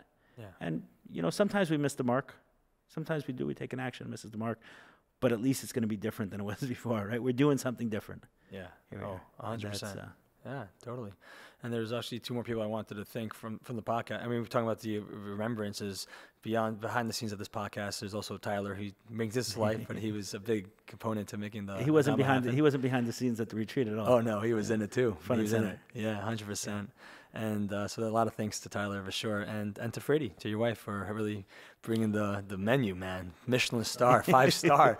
I mean, for me, even I felt comfortable with how good the food was. I'm like, I've never been on a retreat like this. I mean, it was really, really good, and healthy and yummy. So yeah, just it takes a team, and it's incredible. I'm honored to be part of this amazing AhDaMa family. Yeah, she put a lot of love and attention into it, and for her, that's her medicine. Meaning, bring people around a table, and there's a feeling when you sit down at a table and it's been, prepared, right? We had even a Friday night dinner, all men, but we had flowers on the table. Oh, 100%. Right? It's about the feminine, man. It's not this. We bring in the feminine. We got the Shekhinah. There's something about it that feels cared for. It says, hey, wow, being taken care of. And look at the salad. Like, look at the way it was garnished, and look at the way it was, down to the detail. Like people, the presentation and everything. And although she wasn't there, but she was working with, working with the chef, working with Andres. Yeah, 100%, totally. Hey, do this way. Put that on this. Put that on that. Send me a picture. Let me see how it looks. Down down to the detail. She wouldn't call it 5-star, meaning it's there's levels to the game like anything else, and this was the start. I think that'll continue. I know. I'm hanging around Shabbos just to find out what her standards are. I want to get a taste of that. So you'll see it. But it was But it's truly a good. medicine, meaning it's the same thing. It is, and you even mentioned that, right? Like earlier on in the Remembrance, you were like, "Hey guys, like the portions will be good and they'll be healthy, but they may not be as big as you may know them." And there's always enough food, but just bringing that awareness to like, where else in our life do we numb, or do we like, stuff down our feeling through food, right? And not just taking another, like, let's be content. Can we take a moment, breathe? Am I full? Am I great? Okay, take some more. Otherwise, let's be mindful of how we show up in all the places. It doesn't look like it because I've gained like 20 or 30 pounds since I got married, but she has introduced me to kind of like the healthy aspects of food and the importance of good ingredients and what goes into your body and all of those things. But there's more, and actually, now that I'm thinking about it, when you said, why did I say yes, is because to the retreat. Mm-hmm. Part of the reason I said yes is because I've been leading retreats for like the last year and a half. So every Shabbos, right, we'll have a few guests and we'll have people stay for the weekend. And what I've noticed from that experience, we're not taking 11 people through it, but we're hosting, and we're taking, maybe it's a couple, maybe it's 3 or 4 guests. Yeah. And I've seen people a few times, they come over, and we come here to this home, you see the background a little bit, but it's a lot of nature. We come here for the weekend with my family, and we'll invite a few guests, and we'll share our medicine with them, which is beautiful. Beautiful. We host, my wife's a wonderful host, and take care of people in that way and feed them a certain way. And then maybe at some point in time, a little cold plunge, a little rape, a little body work, whatever it is. And the amount of people that I saw over a weekend come in struggling with something, and then over the weekend, like, leave liberated in some way. And obviously not the same amount of attention and programming that a retreat has, but I saw that a number of times. That was when I was thinking of a snapshot of what I wanted from this retreat. That was what I was looking for. I was looking for those people that I saw showing up to my house on a Friday afternoon before Shabbos and maybe leaving Sunday night or Monday morning, and just seeing the shift. It was like, wow, that person who came here on Friday. I remember sitting with one guest who came over, and they were going through a lot in their life, and came over. And Friday night, when they were sitting, like we were sitting around in the sitting around the living room, and they were just so exhausted from life. That's what it looked like. That they kept sitting like further and further back. Like every seat, I was always every time they got a seat, it was just like, hey, can I turn this into a bed? I'm just so tired. Right. And I turned this into a bed. And over the course of the weekend, the different conversations, and we had a couple of people here and some healing. Sunday night, they were leaving to get a flight, and we have these stools at our counter that are on like swivel stools. And this same person who was lying back like this, like everything was turning into a couch, looked like a little girl, giddy on those stools, on her knees, like swiveling around while she was talking to someone. I was like, wow, this person came in so different than they left. And continuously people saying, like, wow, I just felt like I was like hosted here. Like I was taken care of. And a lot of that credit to my wife. I mean, I'm taking my Shabbos nap, and maybe I'll have a couple conversations here or there, maybe a few ideas, maybe a little rape. But that feeling of being hosted, being cared for, the love, the attention, et cetera, et cetera. That's beautiful. Share you some of that. And I think you touched on a beautiful, beautiful idea, and more than an idea, an embodiment of the invitation for those who are listening is that, looking at Shabbos as a container. It's a beautiful container where you're creating a world, a space where you're bringing your family into it, you're bringing guests into it. What's your medicine? What's your medicine? What's your Shabbos medicine? How are you going to show when you have guests over? You're just going to talk, shoot the shit. The same Dvar Torah you said every single year for the same parsha. Like, what's your medicine? What do you want to bring? What do you want to shaman? You're the shaman now. You're the leader, right? You're the person. So looking at it in this new way with intention, right? This is what it's all for. We're lighting the candles, making kiddush, cutting the challah. These are all ceremonial opportunities to really drop in and bring in the earth, fire, water, and air. It's all through all the Shabbos meal. Set and setting. I was just actually on a recent. I'm just hyped right now on a webinar where it's talking about Jewish traditions and psychedelics, and Madison Margolin actually referenced a book which I'm forgetting now. We'll have to put it in the show notes. But it really was all about Shabbos. She's gonna be here soon. Amazing, yeah, she's brilliant, and around it, what I'm sharing now is this idea of like when you go on any type of psychedelic journey, your journey is all about set and setting. Set, 100%. right, is the inside world with your mind, your mood, your energy in that regard, and the setting is the actual physical space you're in. You know, is it outside, inside, or are you doing on a couch in your bedroom, and you want those places to be in tune for the best type of journey you're going to take on. Same idea with Shabbos, right? Shabbos is the set. How are you entering Shabbos? Are you carrying the work from the past? Are you bringing anxiety, your stress, your anger? Where are you at in your set to set that intention? And in the setting, Shabbos already creates this beautiful bosom, this beautiful space for you to step into with so much love and attention and shutting off. And if we look at it as ceremony, not just another thing that we do, but rather like, yes, you putting on the garb, you go into ceremony, you bring the thing, you're putting attention to the blessing, you're blessing your children. And then you bless the guests that you arrive with. You're taking them on a beautiful journey. Are they better people when they leave, not just physically full, but are they full spiritually, emotionally, mentally? Has there been beautiful conversation that's taking place? Like you mentioned, as people, as they left, as they entered, they were one way, energy was shifted as they left. So I guess my invitation is that we don't have to necessarily come to a remembrance, a retreat like this one, or go to a journey with ayahuasca or any type of other plant medicine, but like really tapping in to the ceremonial traditions that we have in our own life, and to step into that role of shaman, and to grace ourselves and our families and our community, our guests, when the opportunity arises. With our medicine, yeah. With our medicine, with our own personal medicine. You have a medicine, I have a medicine, you have a medicine. Right. There was someone at the retreat who was saying to me, like, is it okay if I talk to other programs about this retreat? Like, I've been on other retreats and I know some of the lead. Would it be okay if I shared something? So I don't know what you would answer, but for me, I was like, yeah, sure. I mean, I'm not competing with other retreats. I'm competing with the strip clubs, the casinos, It's a great line. That's what I'm competing with. That's a great line. Yes, that's true. Yeah, by all means, if there's something, but I said, I don't know that it would hit the same way, because we didn't see any of this stuff in a book. These were the medicines that healed us. Right, I changed from ice plunge. I changed from hape. I changed from sweat lodges. You changed from sacred combat. You changed from breathwork, drama therapy. Right, these are things that have impacted us. And then when you're introducing it to someone, you're coming from that place. It's not an introduction from a book. It's an introduction from an experience. Yeah. Totally. Yeah, and that's that holding on to, keeping secret, that safeguarding, its smallness and its scarcity mindset, which I had a little bit of and sort of got knocked out of me. But yes, the opportunity to like share and like take what you can, learn from others, and then go ahead, make it your own and create.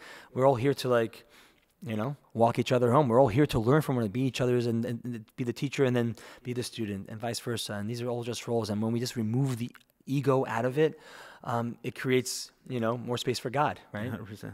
Yeah. God, love, community, connection, acceptance.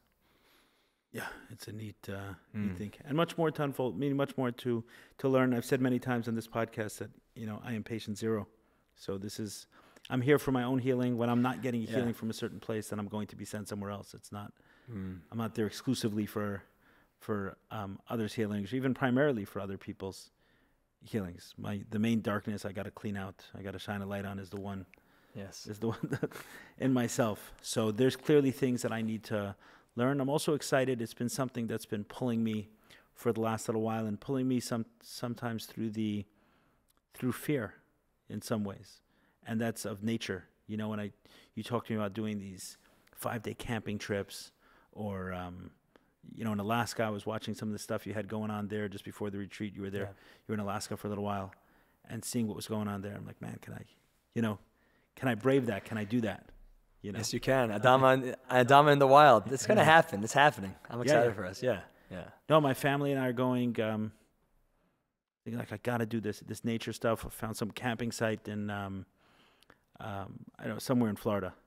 And in a couple of weeks, it'll be before the next retreat. The next retreat. So we'll spend a weekend, pretty tense container.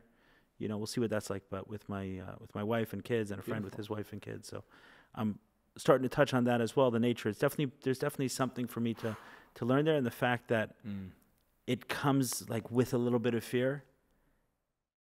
Like, okay, there's something important. That's right. There's something important here.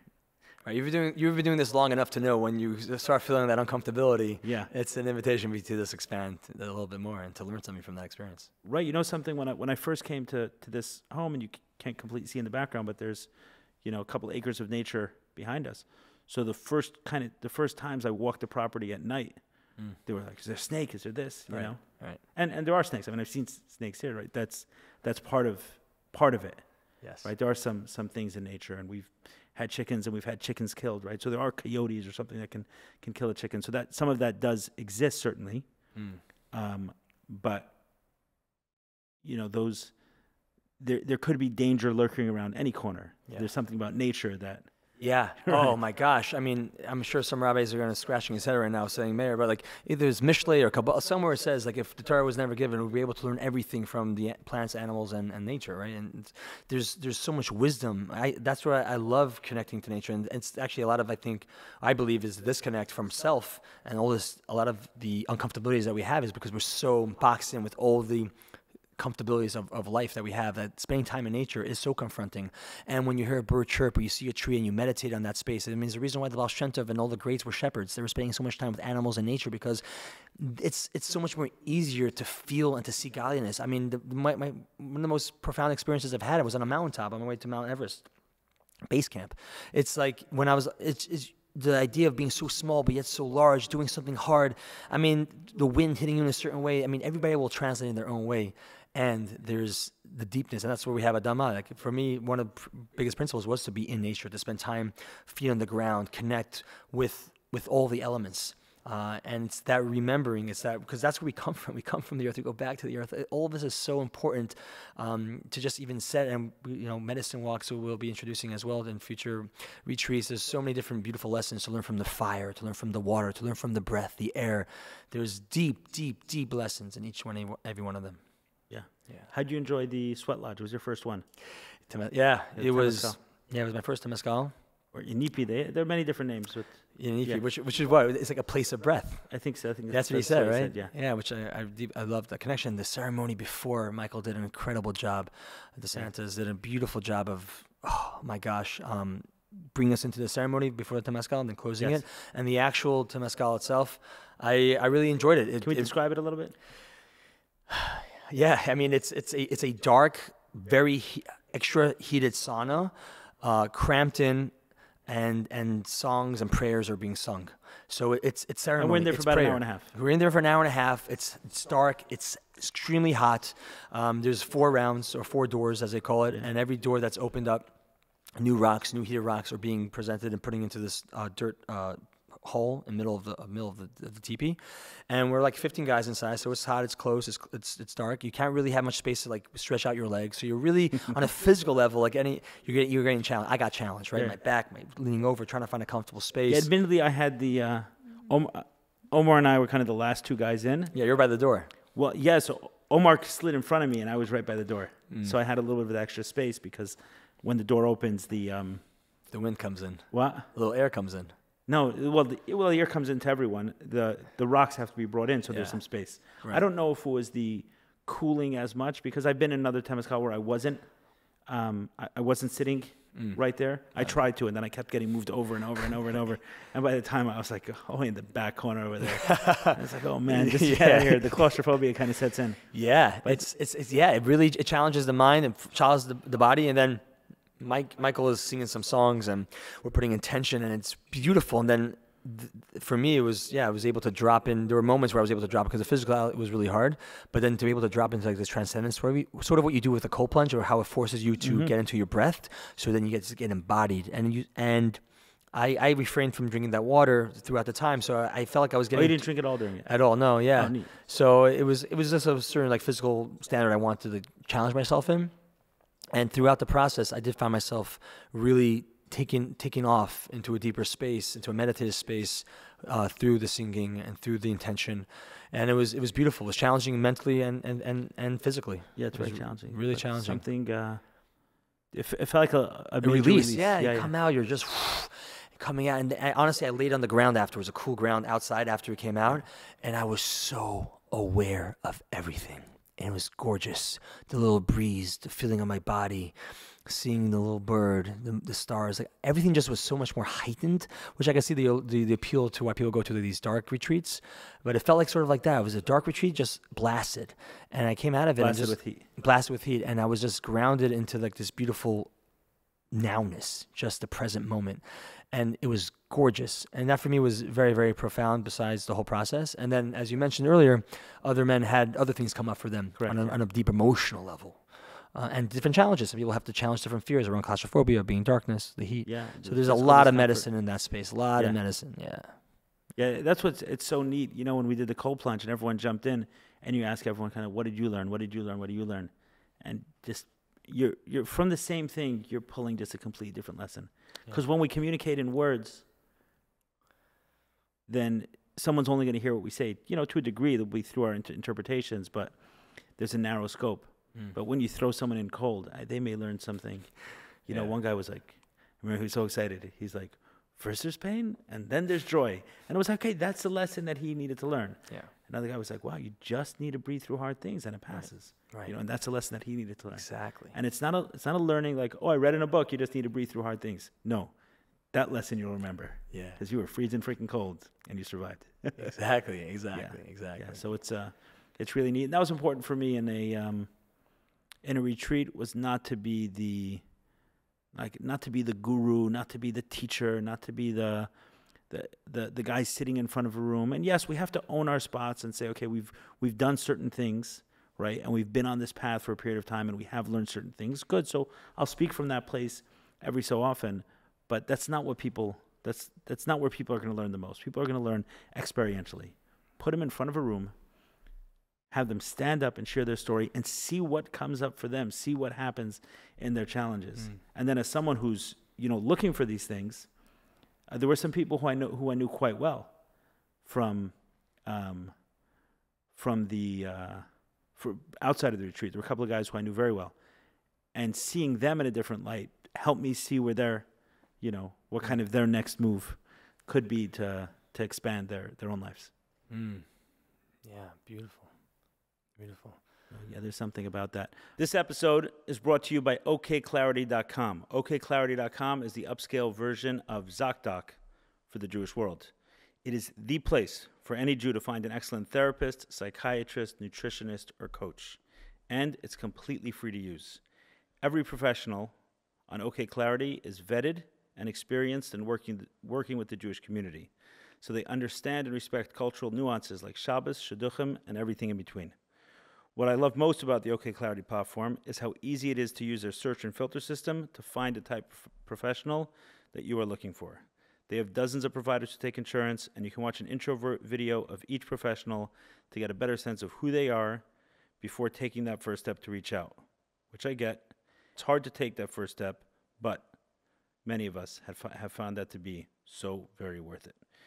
If this sounds overwhelming, they offer a short form for you to complete, and their specialists will recommend the great professional for you, all anonymously and for free. Also, in browsing their Instagram, I found content that I loved, fun and impactful.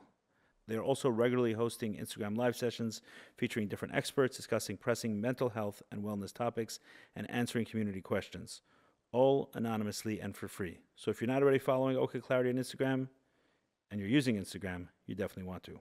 Last but not least, if you have WhatsApp, OK Clarity has an incredible WhatsApp status with over 8,000 followers. And yes, admitted, I am one of them. Their WhatsApp is a free way to improve your mental health, and they post humor. So what do they say? Laughter is the best medicine.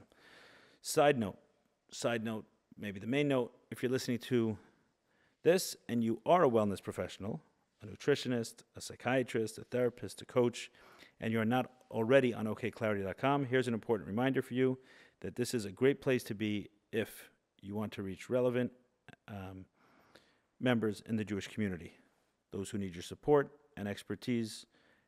And one more thing, okclarity.com is offering discounts, or in some cases, free sessions for those impacted by the war in Israel. Reach out to them, get in touch. Addressing our mental health is the most important thing we can do, especially in difficult times. Obviously, no guarantee that any future retreats will have this exactly. We'll continue to refine and add and take away and introduce new things. Yeah. Absolutely. There's so many different medicines that we both know and bring in other facilitators, and there's so much to play with, whether it's in the physical space or new places. So 100%. yeah, I feel like I know that this is just the beginning of something really special. And Yeah, that's what it felt like to me. Yeah. 100%. Yeah. Special, needed, desires there from the response that we got just from the initial, sharing. So, and there's no one more qualified and no one better that I would love to do this with. I said that to my wife. I said, I don't think there's anyone else I would have said yes to besides Meir. I can't think of someone else that I would have been comfortable enough to say like, hey, I'll do this retreat with you. Because it's when you do something like this with someone, like they're walking and you're being seen. You know what I mean? It's like there goes this guy who's working with Ellie on this. And you're right. It's like same the person that you marry, like they're reflecting whoever that is about you. Yeah. Hey, we're doing this retreat together. There is some sort of representing of each other, and say, yeah, I'm comfortable with this. I know where you're at. Let me ask you this. This is coming from my own personally needing to learn. As I mentioned earlier in this is the first anything I ever charged for. And in this regard. Charged money for like service. something in the healing, right? Something in the healing space. Mm-hmm. For a speech, I never charged money. I never asked people to pay tickets. Nothing. And sometimes it was offered, and I was like, "What am I going to do? I'm going to tell you like the hotel I'm used to staying in. I'm going to send you the bill. I'm not going to do it." So it was just more comfortable for me not to go there.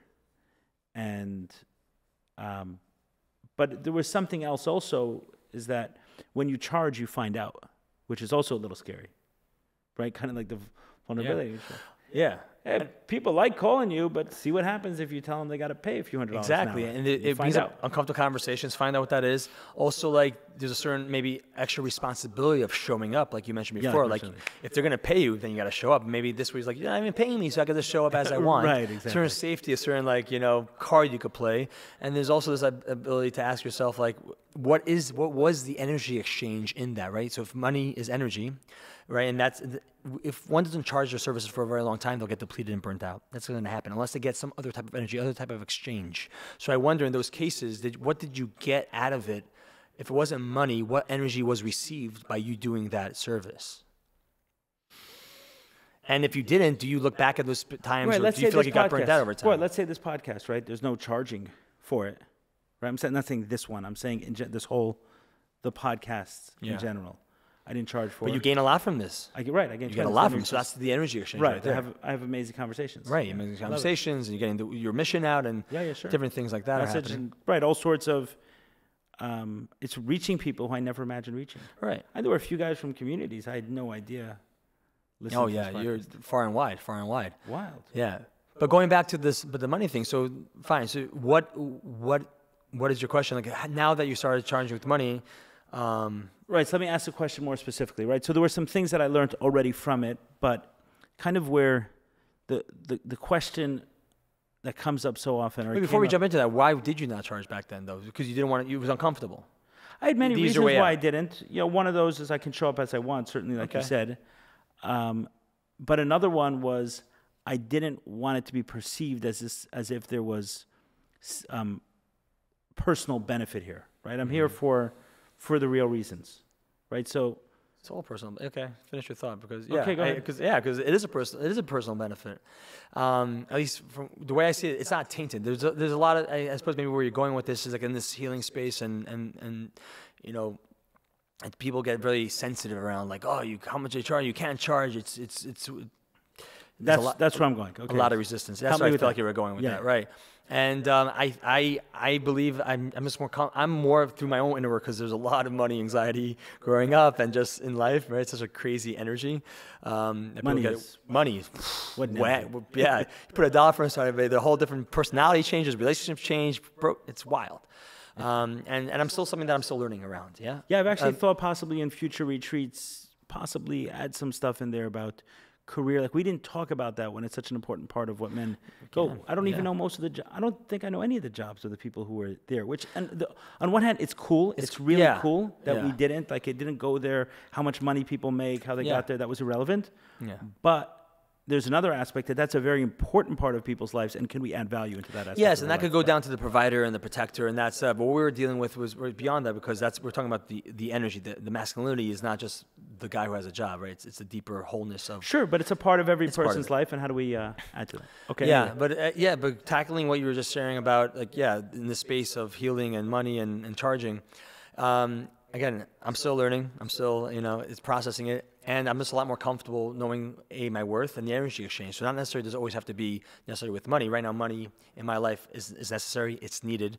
And I just know from previous life experience, and speaking from others who've done it, if that's not coming in somehow, if I'm not sustaining myself to be able to keep my cup full, to help others, to learn the skills, to be able to pay for, let's keep the lights on, to go to other retreats and to learn, and then how am I to be able to be of service? And I also won't show up fully 100%. So there is an energy, when used properly, calls you in to responsibility. Right, there has been an exchange. Now, of course, if I'm doing one-on-one, a friend of mine is a body worker, and I do breath work, we could exchange that way. We don't have to exchange dollar. We could exchange our time, our energy in that way. Or if someone's struggling in some way, and you say, "Okay, I'll make an exception for this." Of course, right, and in those cases, 100%. I never allowed money to stop anybody from experiencing the medicine of breath work. Right. So that being said, it's getting more comfortable, and it allows the invitations to see what inside me am I not comfortable to receive, or to in this type of exchange. And now that I'm more comfortable about it, I know the worth that's going on. I know the processes of what's happening. There's food to pay. There are expenses to be had. So on that alone, that needs to be paid. And then just like you're going to go pay a surgeon, a doctor, and this world that we live in has this currency of energy that's used to go around. This is deep work. This is the kind of work that you and I and those involved have invested hours and times and money involved, that it only makes sense for that to be replenished and to be shared and to go around the ecosystem. Right. And the recognition that, when we put the retreat out, someone said, is this going to be one of those retreats where it costs thousands of dollars to go, so it's really just about the money? Yeah. Right. Meaning, obviously, it's not the case. I don't even... And maybe they had an experience, I don't know what their story is. Right. Projecting. Sure. Right, but in terms of, I was asked the question a little differently. So knowing that certain people perceive it that way, right? Meaning that's how you speak to someone and say, how much is this going to be? It's, whatever it was, a few grand for the retreat, right? Oh, that's what meaning, obviously it's not true. It's not true, and it's not true, and you feel that way. But knowing that someone else perceives it that way, has that affected you in any way? As you've gone into... And to this, this is the real, first. I had to grow into doing that with breathwork, starting off at a certain amount, then growing that price tag as demand came up, and I was just spending more time and getting better at the craft. So that exchange felt right.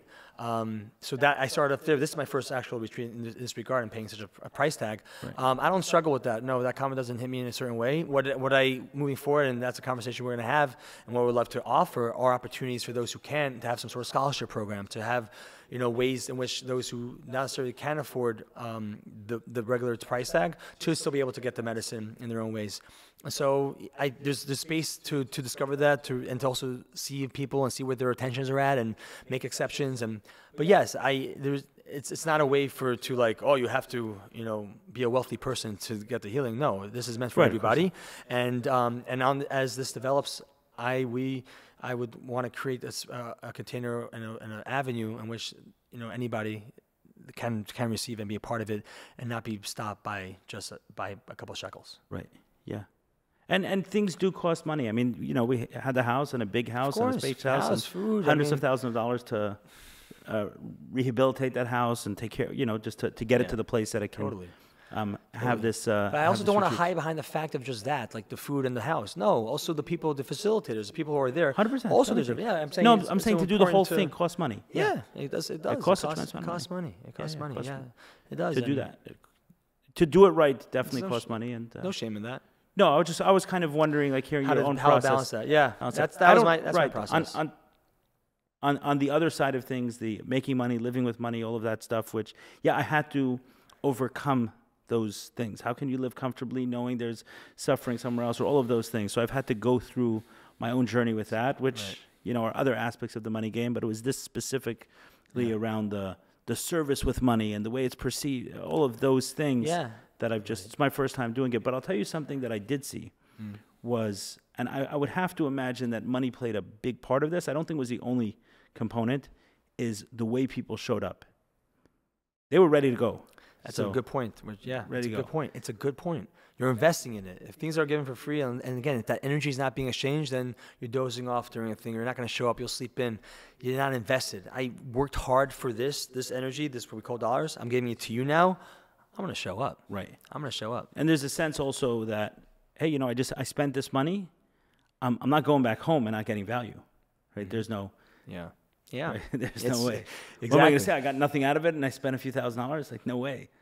So. It's a deep motivator. It gets us to work right. It keeps people, to keep on showing up to work, and just like anything else. So when used in a healthy way, and the intentions, and these are conversations that we, people happy to challenge us on, but the intentions are there, and it's not crazy for the value that's being given. So again, it feels right. And if something is challenged at some point, and I got to look deep into it, I'll look into it and like, okay, cool. Yeah. Tony Robbins says, I heard him say, those who pay attention. That's Tony. Yeah. I don't know if it's his line or he's quoting from someone, but nice. He said a story. I went to his retreat once years ago, and, he fills up these stadiums, this guy. And in the nosebleeds, you're paying maybe, $500, $600, $700 for the whole weekend.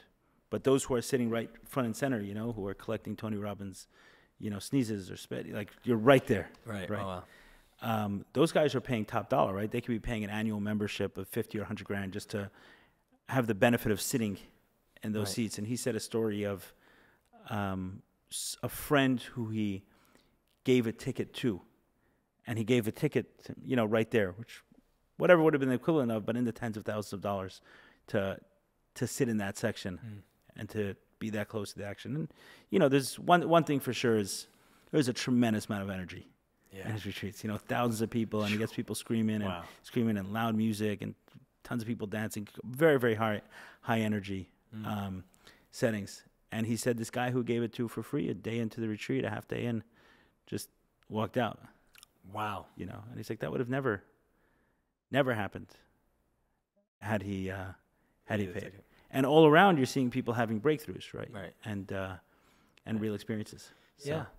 Yeah, totally. It brings up a lot for people. So it's an invitation for that person who's maybe being charged by that dollar amount, or like the wellness and money account, to like see what's up within their own world. And there may be appropriate times too to be questioning it, because it is a wild space. It's a wild west with different facilitators and energy. We're talking about people's lives and energy and healing. So there's a lot in it, and it's important to hold each other accountable and to know that what's the intention here, and move from that space. Okay, good. I like it. Yeah. You feel complete? I feel complete, energized, and filled with gratitude. Amen. Thank you. I'll end with this. I was, we released a podcast, I think today or yesterday, of Rabbi Dov Ber Pinson. And he quoted a teaching of the Baal Shem Tov. The difference between holiness and the opposite of holiness. Right? Good and evil, you want to call it, or holiness and, I don't know, whatever. What's the Kedusha and, I don't know, Tumah, Klippa. right? Klippa, whatever, okay. Cool. So the Baal Shem Tov said the holiness moves things forward.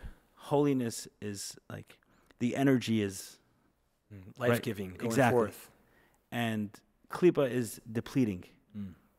Like it dies. We do something, and like we're finished. I'm done.